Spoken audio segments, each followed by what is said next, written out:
C'est l'heure du sonneur. Et oui, je vous l'ai dit, cette facture qui ne cesse d'augmenter, cette facture d'électricité, on nous annonce encore 9,8% au 1er février. Alors notre ministre de l'économie, Bruno Le Maire, nous avait dit on fera pas plus, on dépassera pas 10%. Quelle chance, nous sommes à 9,8. Ça fait tout de même 44% d'augmentation en 2 ans, il faut le rappeler. Eh bien, sachant que vous avez tous reçu cette fameuse douloureuse note d'électricité chez vous, vous devez vous rendre compte à quel point c'est compliqué pour les gens qui travaillent et qui consomment beaucoup d'électricité, tels que les boulangers. Nous sommes très heureux de donner la parole à ces boulangers aujourd'hui pour comprendre un peu comment ils vivent ou comment ils survivent. Bonjour Pierre-Frédéric Cartal. Et bonjour Clémence, bonjour à tous. Et merci beaucoup d'être avec nous. Alors vous êtes boulanger à Bayonne, c'est bien cela? Exactement, oui. Et quel est le nom de votre boulangerie? L'Étoile Gourmande. D'accord. Alors, comment survit aujourd'hui l'Étoile Gourmande depuis, parce que comme je l'ai dit, hein, cette hausse, c'est pas seulement celle annoncée du 1er février, ça fait 2 ans qu'on est en augmentation d'électricité, des tarifs d'électricité.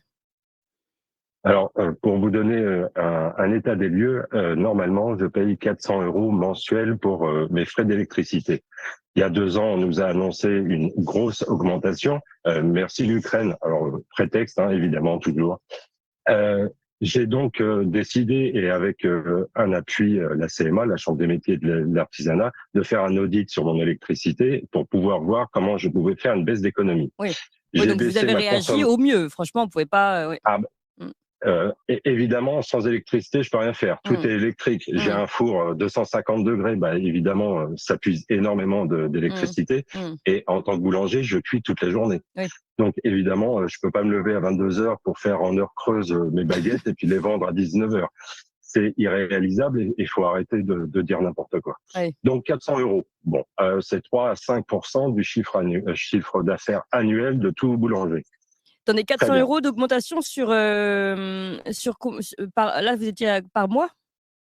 Alors, normalement, j'étais à 400 €. On a augmenté, j'ai baissé ma consommation de 50%. Donc, j'ai fait un effort considérable. Oui. Ma facture a augmenté à 1 600 €. Donc, 44%, va falloir me les trouver. Alors, je suis boulanger, je suis peut-être exceptionnel, j'en sais rien. Mais tous mes Donc, je voulais dire confrères... que, alors, attendez, parce que pour que ce soit Oui. clair, parce que c'est quand même impressionnant ce que vous nous dites, mais en fait, je suis sûre que vous ne faites que révéler ce que beaucoup le ressentent. Vous avez fait en sorte de consommer moitié moins d'électricité. Oui. On vous avait annoncé 400 € d'augmentation et finalement, vous êtes arrivé avec ce moitié moins d'électricité de consommation à 1500, c'est ça à peu près? 1006. Oui, effectivement. Oui. Et je viens de recevoir ma nouvelle facture. Je suis à 2295 €. Ah oui. Donc, les 10% pour nos particuliers, bon, je comprends que 9,8, c'est pas 10%, donc psychologiquement, ça passe beaucoup mieux. Mais je suis pas à 10%. Et sur 2 ans, je suis pas à 44%. Et quelles sont les aides qu'on a eues? J'ai pas le droit au bouclier parce que effectivement, je suis pas au tarif bleu. Je suis à 42 K, donc je suis une petite boulangerie. Et j'ai droit quand même à certaines aides. Donc, ma facture que je viens de recevoir, j'ai eu 2300 € moins 400 €. Donc, j'aurais dû payer 2700 €. Oh là là. Ah oui. Non mais oui, d'accord, on est vraiment sur une augmentation qui est intenable. Intenable. Donc, quand on nous dit comment vous faites pour survivre, je survis pas. Ça fait 6 mois que je ne me paye pas, moi et ma femme.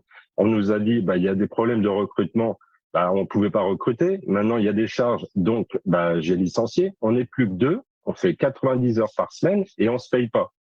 Et on doit faire un effort sur l'électricité. Oui. Je suis dubitatif. Alors, je suis en colère. Bien sûr que vous êtes en Franchement, je suis colère. en colère. Mais on comprend totalement votre colère et c'est pour ça qu'on voulait vous donner la parole aujourd'hui. Surtout, je voulais vous faire écouter, vous avez parlé un petit peu de l'Ukraine, Bruno Le Maire qui remet la faute sur les autres, notamment, vous l'avez entendu, sur Vladimir Poutine et pourquoi pas le Rassemblement national. Je vous propose, on écoute l'extrait et puis on va en reparler après.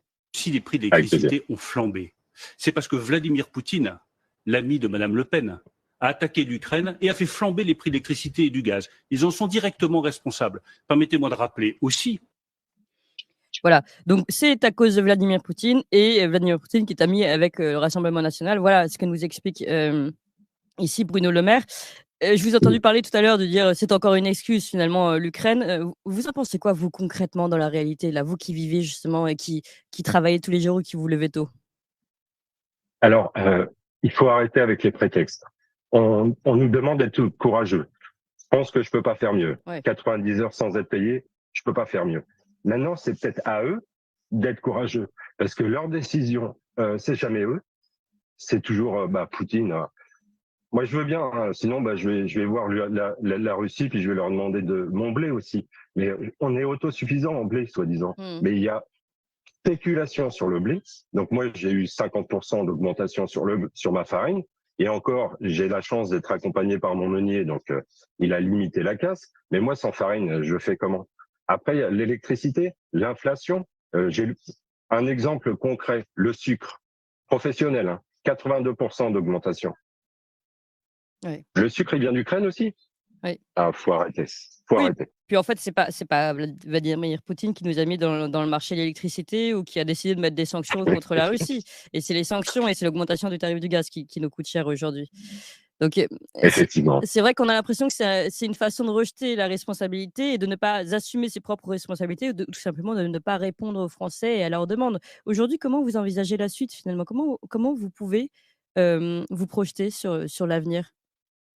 Alors, Est-ce je suis qu'éventuellement dans... vous êtes organisé avec d'autres boulangeries? Est-ce que vous avez organisé, en associatif pour pouvoir peut-être, aussi être plus fort, et plus convaincant face à un gouvernement qui n'a pas l'air pour le moment de vous entendre? Malheureusement, l'artisanat, dont la boulangerie, on n'est pas suffisamment fort, même si on se regroupait tous, même si on faisait du boycott. Je pourrais faire du boycott pour les hypermarchés avec de la concurrence vraiment déloyale, mais on n'est pas assez fort. On n'est pas des holdings. On peut pas dire au gouvernement, j'arrête, il y aura 10 000 emplois en moins. Aucun moyen de pression. Donc finalement, moi, ma suite logique, c'est simple. C'est soit je vends, soit je suis en liquidation. Le marché de la vente de boulangerie, je suis désolé, Il il marche n'y en pas. a pas. Eh oui. Il n'y en a pas. J'ai dans mon quartier 4 boulangeries. Il y en a une qui est partie en liquidation. Il y en a une deuxième, le monsieur est parti en retraite sans vendre. Donc il est parti avec 0. On n'est Ouais. plus que 2. Et moi, si ça continue comme ça, vous imaginez bien 6 mois sans salaire. La banque me propose de me mettre en surendettement. Et mon compte pro, mon fournisseur m'a dit, si vous payez pas, on va arrêter de vous livrer. C'est ce qui est logique. Mmh. Je fais comment? Je me mets en redressement. Pas de problème. Redressement veut dire une chance sur deux d'être en liquidation ou de pouvoir remonter. Mais la situation actuelle économique, elle va s'améliorer dans les 6 mois? J'en suis pas sûr. Avec le discours qu'on peut avoir d'un ministre de l'économie, mais il a fait de l'économie, ce monsieur, ou je sais pas. Franchement, j'ai un doute. Donc après, je suis fort grâce à ma femme, mais ça fait 2 ans qu'on tient. Bien sûr. On a eu la pandémie, on a eu l'inflation, problème de recrutement, l'électricité, et puis quoi encore? Et tout ça parce qu'ils ont peur que Jordan Bardella passe aux européennes. Mais à un moment donné, je veux bien qu'ils fassent de la politique, mais qu'ils réagissent aux problèmes des Français. Alors moi, Ce serait ça, le faire de la problème de la politique. pour moi, oui. Et il est ministre, il est pas là, il est pas en campagne pour les européennes. Donc arrêtez de dire que oui, c'est la faute de Poutine, c'est la faute du RN, et c'est la faute de tout le monde sauf de lui ou d'eux. Je parle du gouvernement en entier. Donc à un moment donné, prenez vos responsabilités, soyez courageux, parce que nous, on est plus que courageux et on n'en peut plus. Ouais. On n'en peut plus. Donc là, les agriculteurs qui se mettent en grève, mais je les soutiens 100 000%. Moi, le blé que j'achète, il est français. Je l'achète 50% plus cher. Pourquoi? Parce qu'il y en a qui spéculent, il y en a qui se font des millions, des milliards, et ils cherchent 6 milliards et ils nous prennent ça sur le dos par l'électricité. Ouais. Bien, bravo. En économie, on est très fort, très fort.